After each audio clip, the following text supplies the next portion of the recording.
Welcome to the MamasteFit podcast, Birth Story Friday. In today's episode, Carly's going to be sharing her unplanned induction birth story due to low amniotic fluid. Carly got an epidural and she had a vaginal birth after she'd been laboring for 2+ days. So she got an epidural when it was not her plan, and she shares about how she decided that this was the best option for her. Welcome to the MamasteFit podcast. This is Gina, perinatal fitness trainer and birth doula. And this is Roxanne, labor and delivery nurse and student midwife. And this is the MamasteFit podcast, where we empower you on your prenatal fitness, birth, and postpartum return to fitness journey. Our podcast shares how to move throughout your pregnancy to stay strong and comfortable. Pain is not a requirement of pregnancy. Understand the science of birth and how to approach recovery after birth. We share our personal experiences as mothers navigating the stage of lives, plus our professional expertise as birth workers and fitness professionals. Our goal is to help you feel confident as you navigate the perinatal timeframe for an empowering pregnancy, positive birth, and postpartum journey. We are glad to have you with us on this journey and that you've chosen us to support you.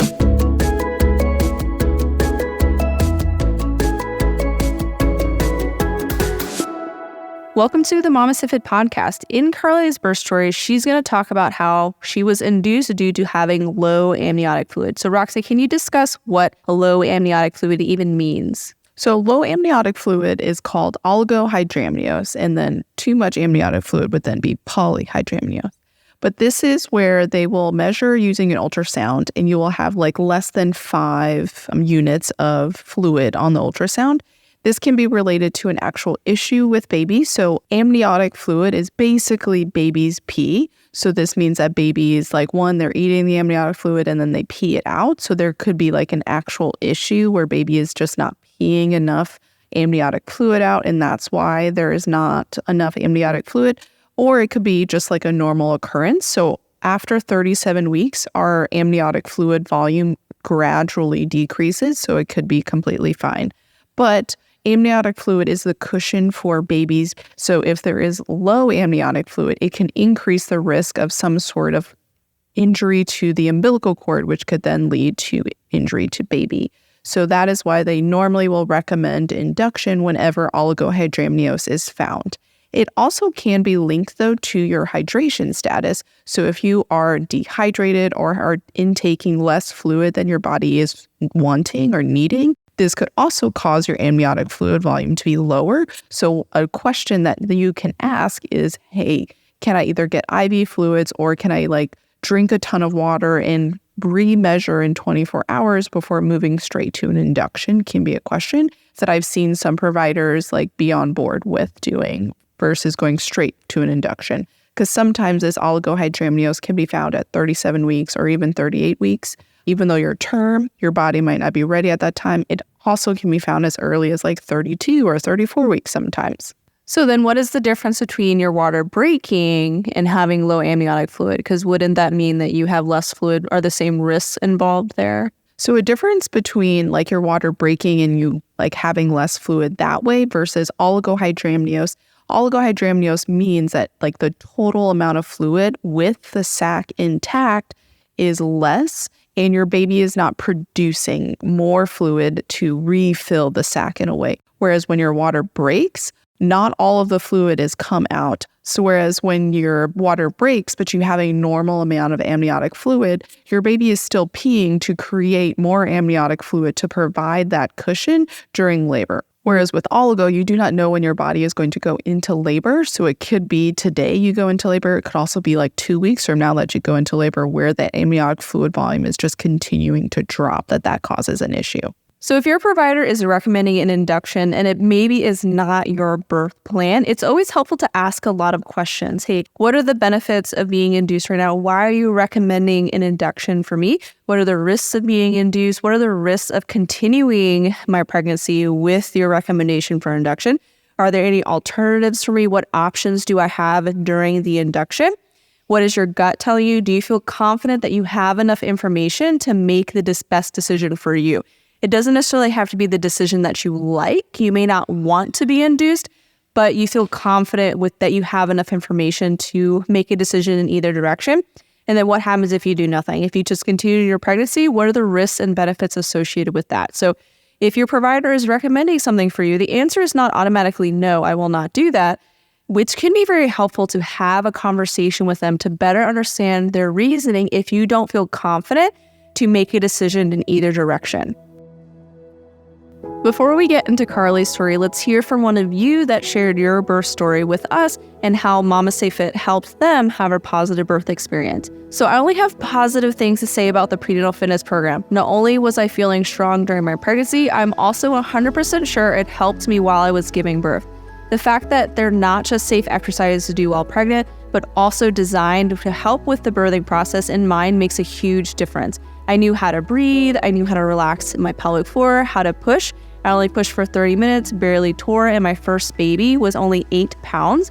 The birthing class was also super helpful for me and my husband. I had planned a natural birth in a birth center, but I had to be induced. My waters ruptured for 24 hours with no signs of labor and the risk of infection.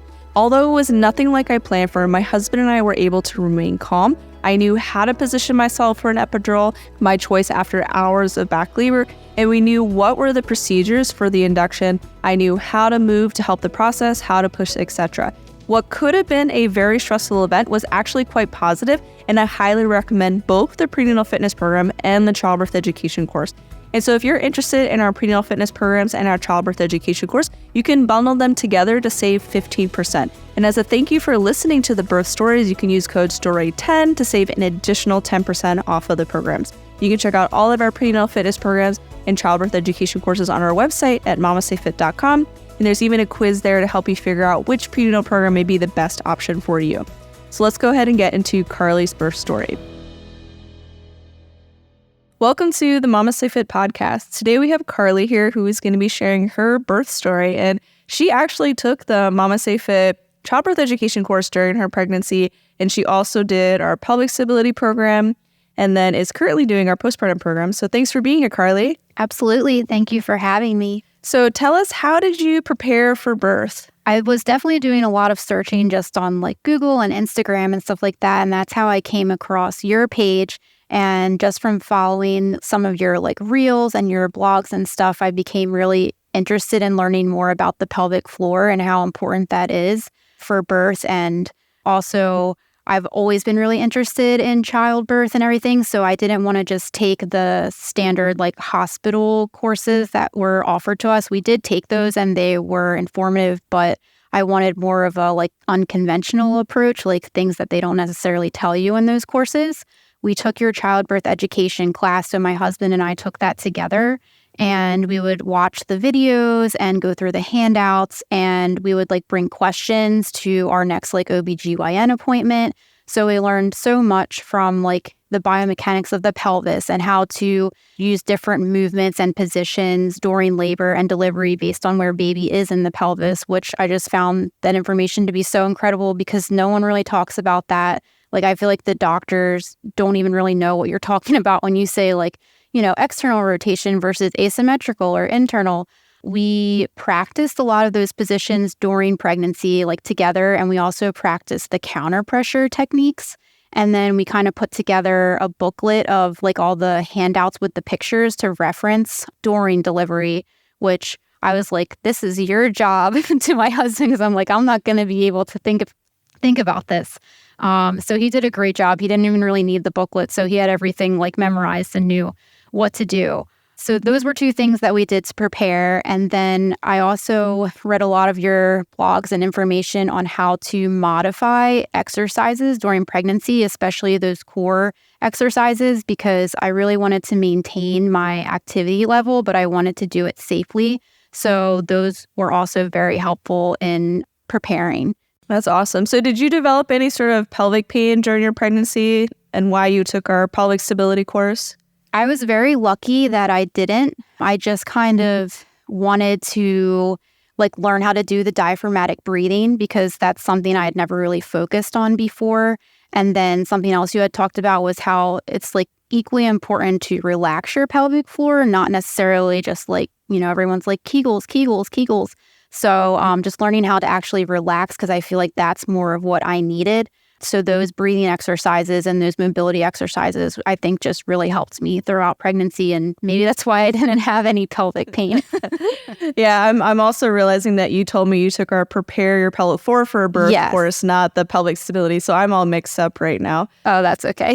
So for folks that are listening, Carly took our Prepare Your Pellet for birth course, which does incorporate a lot of breathing exercises and mobility to help you learn how to relax your pelvic floor, which is super important as we prepare for birth. So how did you go about choosing a provider and where you wanted to give birth during your pregnancy? So it was kind of like, we found out we were expecting and everything just happened so quickly. I kind of leaned more towards like, oh, I really would like to consider a home birth or like a birth center. And then my husband was very much like, no way, like we need to be in the hospital because you never know what's going to happen. This is our first baby. So I was like, okay, let me look around for a practice. So I just searched for some practices that were local, and one that I found also had midwives in the practice. So I felt more comfortable knowing that. And I was like, okay, I'll go for my first appointment. And if I don't feel like, I vibe with them, then we'll look for somewhere else. And when I went there, my first appointment went really well. So I just felt comfortable staying there, knowing that we were going to go to a hospital to have labor and delivery. They were really great because a lot of times I feel like doctors probably don't like listen to all the questions you have, or you don't have very long appointments, but I never felt rushed in any of my appointments. Like they were always willing to answer all of my questions, and I never felt like pushed out the door. So I was really happy with the practice. Let's talk about the end of your pregnancy and going into labor. How was that for you? So my pregnancy itself was super smooth. It was great. At 36 weeks, I did test positive for GBS. So we did decide to do the antibiotics during delivery. So that was like my first kind of like hiccup.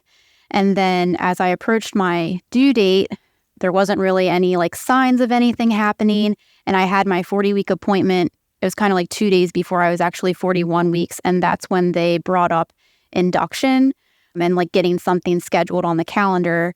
And my plan was for like an unmedicated, no/low intervention birth. So I was like, oh, absolutely not. This isn't anything that I want. We really don't want you to go past 41 weeks and 3 days. Like, let's just get something on the calendar. So we did for that following Sunday, but they were like, no one can force you to come to the hospital, but this way, like something is on the calendar. And I was like, okay, I'm definitely going into labor before then. But then they suggested doing the non-stress test since I was approaching 41 weeks.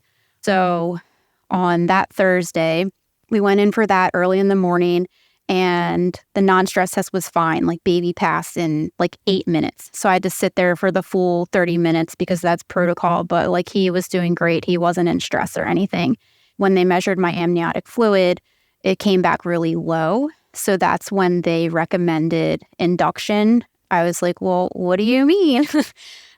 You just want to walk me down to the hospital right now. So I had done a little bit of research on like amniotic fluid measurements before we went, because I know a lot of times people are induced for that and it's not maybe always necessary. So I wanted to be prepared with asking the questions of like, like how did you measure it? Because I think there's 2 different ways you can measure it, like the overall level versus like the deepest pocket. So I asked the doctor all of those questions, and they were like, no matter what, like we're basically recommending induction. So I did tell them I'm going home first because we didn't have our hospital bags or anything like that. So we did go home. We packed up more things because you never know how long induction is going to take. I, of course, was like Googling frantically in the car, like doing some research just to make sure that it was the right decision before we actually went back. At that point, I was very like upset because my like plan for the unmedicated low intervention birth was basically being turned around to like, well, now it's going to be full of interventions. So I was taking some time to like kind of take that in because that was a total pivot from what I was wanting. So let's get into your birth story then. So you made it to the hospital after frantically packing your bags. Yes. Yeah, they were packed, but they were not packed for like being there for an induction. So we got to the hospital and got checked in. And they went over my birth preferences with me. So it was nice that we brought the copies and they went over everything. They did tell me I would have to be continuously monitored because of the low amniotic fluid. So that part I was like, oh man, I really didn't want to do that. But they ended up having a new wireless monitor. So they were able to just put that on my stomach so I could like walk around freely, which was amazing because when I first got there and was hooked up to the continuous monitors that weren't wireless, I was like, I really can't move more than 2 feet from the bed. Like, this is not going to work. So having that wireless monitor was really awesome. They had a birthing suite there for people planning to go unmedicated. So it had a tub, it had a birthing stool, a birthing chair, which was like my husband could sit behind me, and they had like a exercise ball that like sat on this platform in front of it. And then it had like a big like scarf material that I could like pull on. So like that was really cool that they had this like fancy birthing chair in there. My mom was also there, so I was allowed to have 2 support people during labor. So they were both, my mom and my husband were both there. When I got in, they did the saline lock. So I didn't want IV fluid. So they were okay with that as long as I had that saline lock in there. And then when my doctor came in and checked me, it was probably around 3:30. I was only about like half a centimeter to a centimeter dilated and like only slightly effaced. So she recommended starting with Cervidil because she said I wasn't really dilated enough to do any kind of like mechanical intervention. So I was okay with that because I knew that that one could at least be like pulled out if like I didn't respond well or if the baby didn't respond well. And she was like, yeah, so this takes like 12 hours. So we'll check you again in 12 hours and see what happens. I wasn't really feeling anything yet. I had brought my exercise ball, like a yoga mat and a yoga block. So we kind of were just like hanging out. I was bouncing on the ball. I was doing different stretches and exercises on the yoga mat and the yoga block. And then around 11:30 that night, I was like, okay, I should probably try to sleep because I know they're going to be in here at 3 a.m. to check me. I'm not kidding. As soon as I went to lay down in bed, contractions like started. So they were definitely, I was like, oh, great, now I'm not going to sleep. So they were very bearable. It wasn't anything crazy, but it wasn't anything I could sleep through. And I definitely needed to be up and moving. So being in the bed was just super uncomfortable. So I just started doing like bouncing on the ball and doing different stretches and exercises throughout the contractions. And they weren't like super consistent, but maybe like every 5 to 7 minutes. So it was enough that like I definitely wasn't sleeping. So then when they checked me around 3 a.m. that morning, I was only like a centimeter. So I was like, are you kidding me? I just had this Cervidil for 12 hours and I feel like I just had a few hours of contractions and I'm a centimeter? So the doctor then recommended Cytotec to try. So she inserted that and then they were like, okay, we'll be back to check you again in the morning. The doctors monitored my contraction pattern. They ended up giving me another dose of the Cytotec around 12 p.m. the next day because my contractions, while they had picked up, started to become more like irregular and spaced out. So I really did like that they kind of monitored the pattern and didn't just like force the Cytotec because it could be every 4 to 6 hours, I think they can give it to you. So it was nice that they weren't giving me the doses until like things were spacing out and things like that. But throughout the day, things were intensifying. I definitely could talk through the contractions, but I needed to be moving. I needed to be on the ball. I needed to be squatting, things like that. My husband did a lot of the counter pressure, so that really helped a lot as like a comfort measure. Then they checked me again around 4:30 that afternoon, and I had made some more progress. So I was 2 centimeters and 80% effaced. So at this time, they recommended starting the penicillin for being GBS positive. I don't know why we started it, which seems now so early in the process, but I was like, oh, maybe they think like active labor is going to kick in soon and that's why they're starting the penicillin. But I ended up with 8 doses of penicillin, so that did not happen. So it was nice that I only had to be hooked up to the IV for those like 15 to 20 minutes of the penicillin. And then they would unhook me and I had the freedom to move around without the IV pole. So I really did like that. Contractions were definitely getting more intense at this point. I was starting to feel like pretty exhausted from not sleeping at all the previous night or the previous day. And that's when I kind of started to space out more between contractions. So my mom was like, well, why don't we try the shower at this point? Because I had kind of been putting that off until I felt like, oh, I'm going to be like really wanting to get in the shower. The shower felt amazing. We were in there for like at least 30 minutes because it was really helping with the pain. But soon the drain started to back up. So we were like, I guess we should get out of the shower. So we did. And then I went to the bathroom and flushed the toilet, and then the water started coming up. So we were like, what is going on? So we told the nurse, and then they had maintenance come in, and the guy flushed the toilet like 3 times, and then the bathroom floor is just flooded in water. So there was some kind of plumbing issue, even though this was a brand new building that had been open for like 3 weeks. Now it's closer to 10 o'clock at night. I'm sitting here like moaning through these contractions. Maintenance is coming up with like shop vacs to clean up the bathroom. And they're like, yeah, you have to move rooms. And I was like, what? I can't lose like the birthing chair and stuff like that. But they offered to move everything. The only thing that they couldn't move was the tub, because that's the only room with the tub. And I wasn't allowed to use the tub anyway. I was like, okay, just like, let me sit here and get through these contractions. They had to clean the room up, and then they moved us. And right before they moved us, the doctor came in to check me one more time. And that was around 10:30. And she gave me another dose of the Cytotec. So contractions at this point were like really intense. And I was passing out in between them. There was like a chair. I would sit in the chair. I'd get through the contraction and then literally like fall asleep for 2 or 3 minutes before the next one would kick in. So around 1 o'clock that morning, I was 5 to 6 centimeters dilated and 80% effaced. And that was the point I started questioning, like, can I do this? I was like, if it took this long, which was like a little over a full 24 hours of contractions to get to 5 to 6 centimeters, like how long is it going to take me to get to 10? And how am I going to have like any energy to push or anything like that? So that's when I did ask the doctor, like, what's the cutoff point for an epidural? Because I just wanted to know my options, even though I really didn't want to get the epidural. And she was like, there really is no cutoff point. So as long as you can sit through it, sit through the contractions to get it in, then you're fine. So over the next couple hours, I really like debated it, but decided around like 3 a.m. that I was going to get the epidural. I just was really tired and was so exhausted. And I was like, I just can't deal with this anymore. So I kind of felt like a little bit defeated because I had really wanted to not get the epidural.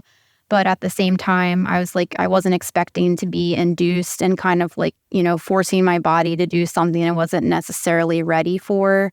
And I know that sometimes the epidural can help you like relax and get the energy and the rest that you need for your baby to, move down the pelvis and for you to have the energy to push and everything like that.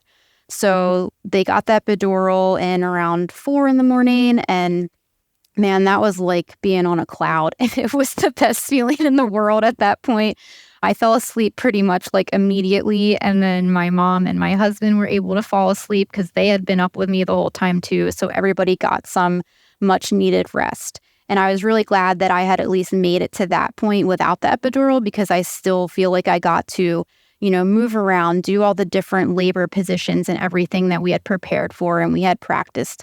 So I was glad that I had waited as long as I did, but I wasn't as upset about having to get the epidural. So that morning when they checked me, I was 6 to 7 centimeters and 90% effaced. And they gave me a peanut ball, so I was able to have that between my legs, and we practiced doing the positions that we had learned in your class. So when you have an epidural and how you can still move even though you're in the bed. I also was really happy that I could feel my legs, because I thought that getting the epidural, I'd have like the dead legs and you wouldn't be able to feel anything. But I guess my placement or the way that it worked out really well for me, because I was still able to lift my legs and move everything. So I was really happy about that as well. They checked me again around 2 o'clock. I was still about 7 centimeters, but I now was about 90% effaced. And during this exam, my water broke just from them checking me. And at this point, they saw that there was meconium in my water when my water broke. So they informed us that the neonatology team would be present during delivery just in case. And they also knew that I wanted to do skin to skin right away. But they said, based on how baby was when he came out, he may have to go right to the warmer, just depending on how he did, because they saw the meconium. Thankfully, he wasn't showing any signs of stress throughout the whole labor and delivery, but at least they prepared us for that, so that I knew I might not get that skin to skin right away. So then they didn't check me again until around 7:45 that night. At that point, I was 8 to 9 centimeters and baby was at 0 station. I was still getting the penicillin every 4 hours. And then this is when they recommended doing a little bit of Pitocin because my contractions were tapering off again. So I was like, okay with that. The Pitocin kicked in very fast. So I could feel like the pressure of the contractions building. And they're like, when you feel like feel a lot of pressure like in your butt, that means you're probably ready to push. So that happened really fast. I started feeling that pressure. I was pretty nervous about the whole pushing portion just because I'm like, I've never done this, so how do I know? But the nurse who was on call at that point, she was fantastic. She helped me do some practice pushing. It was the like typical, they coached you to do like the closed glottis pushing, the curl around your baby and push for 10 seconds, like 3 times per contraction. So when she first did that, I was like, oh no, like this isn't like the open glottis pushing. Like I don't want to hurt my pelvic floor and I don't want to have to just be on my back. But I was like, let me just do a couple of practice pushes and see how it feels. And they were actually like really effective and felt good for me. And she also helped me push like on my side. And sometimes like my husband and my mom were holding my legs so they were able to like do the internal rotation with my legs. So I was like, okay, like this feels really good. If I end up having a labor stall or things are taking too long, then I'm going to like advocate more for different positions and to do more of the like open glottis pushing. But since it felt good to me and I knew baby was moving, I was okay doing it that way. So I only had to push for 50 minutes, which I was so happy because I know for first-time moms, it can take, 30 minutes to 3 hours. You never know. So I was like, okay, after this like 48-hour labor, I only had to push for 50 minutes, which was fantastic. And it was great. They like let me touch his head as he was crowning. So like that was just such an empowering feeling. All the doctors and nurses, when they were in there for the end, everybody was cheering him on as he was coming out. And it was just like the most incredible experience of my life. And they actually did bring him to my chest right away. So I got a few minutes of the skin to skin. They were kind of like aspirating him on my chest. And then once they realized how much meconium he had like aspirated, they ended up taking him to the warmer and he had to go to the NICU. So that wasn't expected. But in terms of the whole labor and delivery process, most amazing thing ever. So I would do it all again in a heartbeat. So what did you do after baby went to NICU? Was there anything that the staff helped guide you through to kind of like help? I don't know if you chose to breastfeed or not, to like help establish that even though baby was in the NICU? So our plan was to breastfeed, and I knew how important it was to kind of get that going right away after delivery. So since he had to go to the NICU, I ended up having to pump. So as soon as I was in the postpartum room, they brought me a pump in and kind of showed me how to use it. And I started pumping right away because he was on a feeding tube. So then he was getting my colostrum through the feeding tube. The hospital was supposed to have a lactation consultant, but they were like in between hiring somebody new. So I kind of was pumping, but not really knew what I was doing. But I was just happy I was getting something to give the baby. And I kind of ended up with like an oversupply while he was in the NICU. And it wasn't until he was in the NICU for about 11 days. So it wasn't until the end of his stay that one of the nurses there she was also a lactation consultant. So I call her my like angel in disguise because she really helped me like regulate my supply. And she helped me start breastfeeding him once he came off the feeding tube. So I feel like I would have been totally lost without her. So like one tip I would have is to definitely have your resources lined up for things like that because you never know what's going to happen. So even if it was like I had to call her once we got out of the NICU, like just having someone to reach out to so quickly for something like breastfeeding, I feel like is really important. Can you talk more about like your baby's time in the NICU and kind of like recovering from meconium aspiration? Because that is something that I think some folks get really nervous about. Yeah. And then some folks might even be dealing with it. So could you talk more about that? Yeah, sure. So like it definitely wasn't even something that we had like researched or I looked into because I didn't expect it at all. Thankfully, the NICU was just down the hall from where I was. So we were able to walk down to him almost like immediately. So he was on oxygen. It was called CPAP. It was helping him to get that meconium that was in his lungs out. So he was on that for about a day, and they need the feeding tube at that point because they can't feed by mouth with that level of oxygen. So they kind of wean them off of the CPAP onto like the oxygen where they have it like in their nose, the little tubes. Once that comes off or it comes down to a certain level, they can start feeding by mouth. So once he was able to like come off the oxygen, then they needed to make sure he knew how to like eat, like and suckle before he could go home. We were supposed to go home that Wednesday, which was like the day after I got discharged, and they had an extra room for us to stay in, so we didn't have to go home and leave him. But then that night, he kind of took like a backwards turn, so his oxygen levels weren't where they wanted him. So they actually had to go back and put him back on the CPAP. And then it was like a slow process of weaning him off the oxygen, like little by little by little, which they say is a normal thing because sometimes like just the inflammation response in the body is sometimes it gets better and then it gets worse. And like the baby just needs a little extra help breathing, depending on how much meconium they took in. And also every baby is different. They said some babies, they can come off the oxygen in one day. Other babies, it could be like a few weeks. So we were fortunate that the NICU had like a parent room and no one else was asking for the room because it was kind of like not that busy in the NICU at the time. So we had somewhere to stay with him the entire time, which was incredible. It was really hard. Like he was on the schedule of eating every 3 hours. So once we could bottle feed, we were there to make sure we were doing that. And then once he could breastfeed, I was so lucky to have that lactation consultant to help me. So it was a crazy experience. It ended up being okay. I know some babies are in there way longer as first-time parents or any parents. It was definitely very hard for us, but we're very lucky he came home healthy and happy. So That's awesome. Did you guys have any sort of like paternity leave that you got to use during that extra time in the hospital?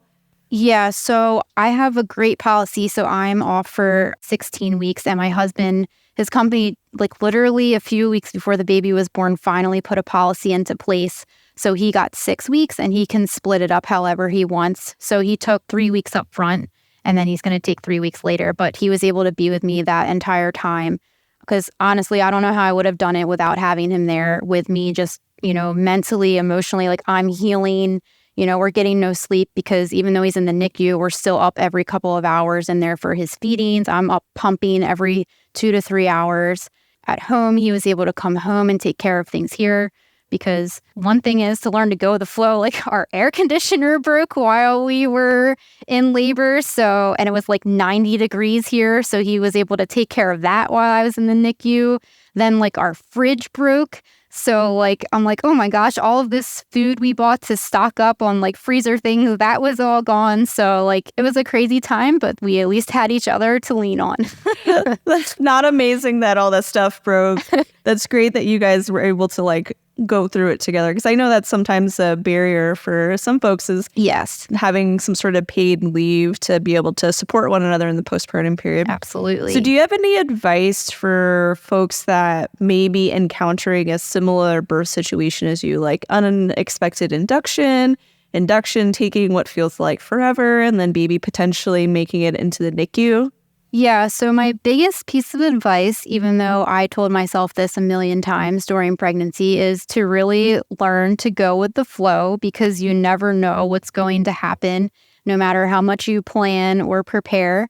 But I feel like since we took the courses and we learned as much as we possibly could about childbirth and labor and delivery, having that knowledge just really allowed us to make empowered decisions. So even though my birth preferences didn't really go how I wanted them to, I still had an incredible experience. But I think part of that was from, you know, just being so informed. And even if you can't know everything, but you can also know what questions to ask. So I think that's a really big factor too, knowing who to go to for help if you need it. For example, I wasn't expecting anything to happen the way it did with breastfeeding, but like having those resources lined up is really helpful. And obviously just having like a great support team really makes a difference. So having my mom and my husband both there with me throughout the whole labor, that whole long process was really, really helpful. That's awesome. Well, thank you so much, Carly, for being on the podcast and for trusting us with your birth preparation. It's really cool to hear folks' stories who've taken our courses and then go to have a really wonderful birth experience, even if it's not exactly how you may have been hoping for. Yes. I'm glad that we were able to help you navigate all of those different turns in your birth and that it was a really wonderful experience for you. Thank you so much, and for all the information that you provide. And I think you did say in your course to write alternate birth plans in case things don't go to how you really wanted to. Of course, I did not follow that part, but the tip would be follow that part of the course. I don't think anybody, if they're like, no, I know that you've been telling me this whole time, but I will have the birth that I exactly am planning. Yes. Well, thank you again for being on the podcast. I really appreciate you taking the time to share your story with us. And for those of you that are listening, feel free to reach out to share your stories with us too. We really love to hear them. Thanks for joining us today and listening to this episode. If you want more support throughout your pregnancy, join our prenatal fitness programs and childbirth education course. If you need more support after birth, join our postpartum fitness programs and education courses. If you're a professional, we offer birth worker and fitness trainer courses so you can learn from us and earn CEUs.